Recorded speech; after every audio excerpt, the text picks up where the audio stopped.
भेटण्यासाठी आलेला आहात, काय सांगणार? आमचं सर्वोच्च स्थान मासाहेब राष्ट्रमाता जिजाऊ आहे.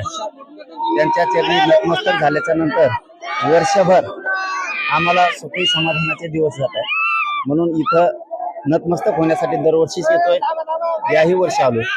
या जिजाऊ जयंतीच्या निमित्तानं महाराष्ट्रातल्या आणि देशभरातल्या सगळ्या बांधवांना खूप खूप मनापासून जयंतीच्या शुभेच्छा देतो. सरकारच्या सध्याच्या भूमिकेशी तुम्ही सहमत आहात का? कोणची भूमिका? सरकारचं काय चाललंय सध्या? काहीच मिळाला ना. कोण कोणाचा उमेदवार आहे, कोण कोणाचा प्रचार करतो. आजच्या पवित्र दिवशी कशाला त्या घाणीचं नाव घ्यायचं? बरं, कार्यकर्त्यांना काय आवाहन करणार? शांतता. बरं, इथल्या विकास आराखड्याबद्दल काही काय मत व्यक्त करणार? ते तर होणं गरजेचंच आहे ना.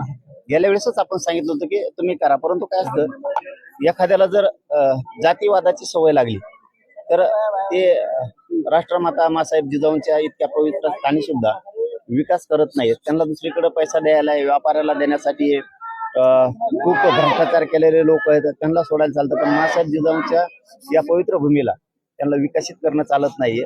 सरकारने आणखीन तरी शांतपणाची भूमिका घेऊन त्यांनी राष्ट्रमाता मासाहेब जिजाऊंच्या या पवित्र ठिकाणाचं विकास करणं गरजेचं आहे आणि त्यांनी करावा ही आमची त्यांना विनंती आहे.